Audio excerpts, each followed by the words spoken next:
In a bold move that is bound to stir conversations, President Donald Trump has implemented new tariffs on lumber and various wooden products. This recent decision, announced on Monday, will impose a 10% tariff on imported softwood lumber and timber, alongside a hefty 25% tariff on items like kitchen cabinets and upholstered wooden furniture. These tariffs could further escalate the costs associated with home building and furnishing, which have already seen noticeable price increases in recent months.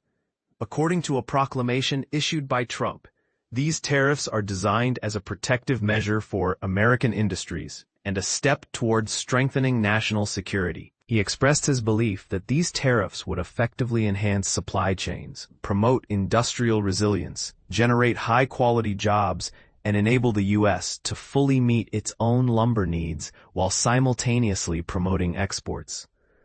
Set to come into effect on October 14th, these tariffs will see an increase on January 1st, with the rates rising to 50% for kitchen cabinets and 30% for upholstered furniture.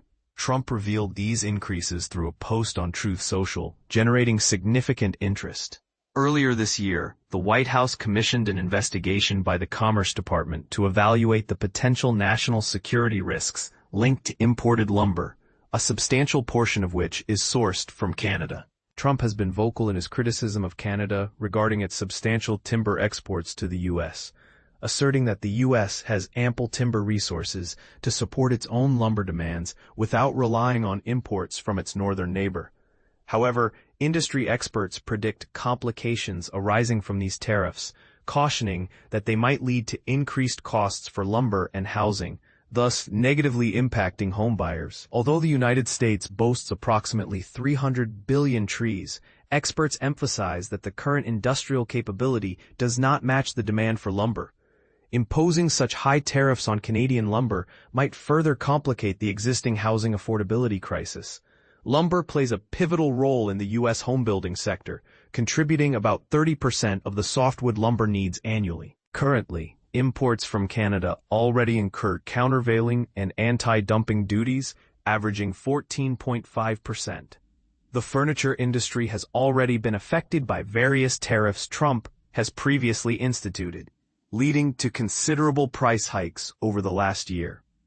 Recently published data from the Bureau of Labor Statistics indicated that furniture prices rose by 4.7% in August compared to the previous year, with specific categories like living room and dining room furniture seeing an increase of 9.5% over the last 12 months. Trump's tariffs on China and Vietnam, the top two sources of furniture imports, have also led to rising prices, with these countries exporting a combined total of $12 billion worth of furniture to the U.S. last year. It's noteworthy that before these tariffs, furniture prices had remained relatively stable for a significant duration. Trump has expressed that foreign manufacturers have excessively flooded the U.S. market, stressing that these tariffs are essential for revitalizing American manufacturing. His recent remarks have triggered declines in the stock prices of companies like Wayfair, RH, and Williams-Sonoma, which have found it increasingly challenging to compete against foreign imports. For instance, he highlighted the decline of North Carolina's furniture manufacturing sector in his social media remarks last Thursday. The reason for this is the large-scale flooding of these products into the United States by other outside countries. Trump noted in a Truth Social post, "It is a very unfair practice, but we must protect for national security and other reasons our manufacturing process." How do you feel about these tariffs? Are they the right approach to supporting American manufacturing, or could they backfire and lead to unintended consequences in the housing market? Share your thoughts in the comments.